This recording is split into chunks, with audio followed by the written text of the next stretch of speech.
কি অবস্থা নদী ভাঙনের? বর্তমানে নদী ভাঙন হচ্ছে, গত কয়েকদিনে হচ্ছে পদ্মা নদীতে পানি বৃদ্ধি পাওয়ার কারণে হচ্ছে প্রচুর পরিমাণে নদী ভাঙতেছে। এটা হচ্ছে বৃহত্তম ফরিদপুর জেলার কোতোয়ালি থানার 5 নম্বর ওয়ার্ড পদ্মা নদীর পার ইসুফ মাতুব্বরের ডাঙ্গি। এখানে হচ্ছে এই নদী ভাঙনের কারণে কয়েকটি গ্রাম এখানে ঝুঁকিতে রয়েছে।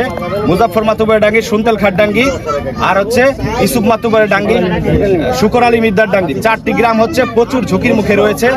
এখানে গ্রাম সহ রয়েছে সরকারি স্থাপনা রয়েছে, স্কুল, মাদ্রাসা, মসজিদ সহ কয়েকটি সরকারি স্থাপনা রয়েছে, সবই ঝুঁকির মুখে রয়েছে। এবং ফরিদপুর শহর থেকে গোলডাঙ্গির চৌরাস্তা পর্যন্ত যে প্রধান সড়ক, এটাও প্রচুর ঝুঁকির মুখে রয়েছে। এভাবে যদি এখানে নদীতে ভাঙতে থাকে তাহলে কিছুদিনের মধ্যেই এই প্রধান সড়ক যোগাযোগ বিচ্ছিন্ন হয়ে যাবে।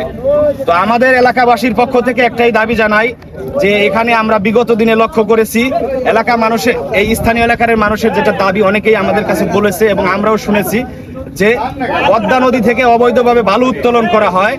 এটা করেছে বিগত দিনে যারা। এই বালু উত্তোলন করার কারণে হচ্ছে নদীর গভীরতা বাড়ে, নদীর হচ্ছে স্রোত কিনারায় চলে আসে, কিনারায় আসার কারণে নদী ভাঙন আরো বৃদ্ধি পায়।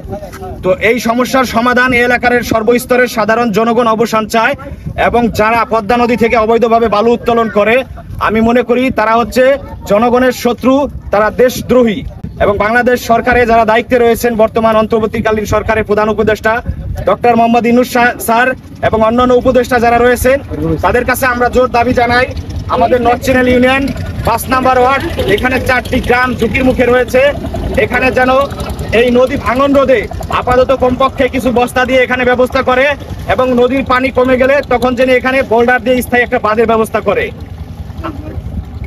এখন আমাকে সরকার কাছে আমাকে এই আবেদন, আমাকে অতি দ্রুত কিছু বস্তা টস্তা ফালাই আমাকে তো নদী ভাঙন বিরত করে দিলে তারপরে হয়তো স্থায়ী বান পরবর্তীতে পরে দিলে হবে, কিন্তু অতি দ্রুতই আমাকে কিছু বস্তা দিতে হবে।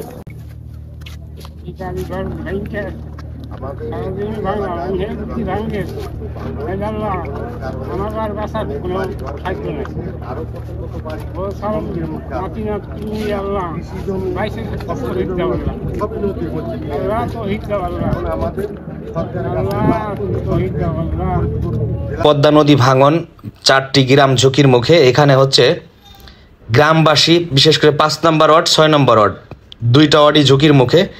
এখানে হচ্ছে 2টা ওয়ার্ডের মানুষ সবাই এক জায়গায় সমবেত হয়েছে নদীর পাড়ে। তাদের দাবি একটাই, তারা হচ্ছে নদীতে, পদ্মা নদীতে একটা স্থায়ী বাঁধের ব্যবস্থা হোক। এই দাবিতে সবাই এক জায়গা হয়েছে, একত্রিত হয়েছে। সবার দাবি একটাই, কারণ এলাকাবাসীর পক্ষ থেকে দাবি একটাই, আমরা এখানে স্থায়ী একটা বাঁধের দাবি জানাচ্ছি দীর্ঘদিন যাবৎ। এই দাবি আমাদের পূরণ হোক, এটা আমরা সবাই চাই। তো আপাতত তো এখন আর বাদ দিতে পারবে না, এটা গণতান্ত্রিক সরকার ছাড়া তো ওইভাবে বাঁধের পাস বা বাজেট হবে না।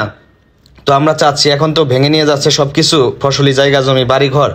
আপাতত এখানে কিছু জিও ব্যাগ দিয়ে, মানে যেই বাড়িঘরগুলো ভেঙে নিয়ে যাচ্ছে এইগুলা যাতে একটু ঠেক দেওয়া যায়, যতটুকু মানে চেষ্টা করা যায়। যে এখানে আমাদের মা বোনেরাও আসছে, শুধু নদী ভাঙার কারণে নদীতে ভেঙে নিয়ে যাচ্ছে তাদের বাড়িঘরগুলা।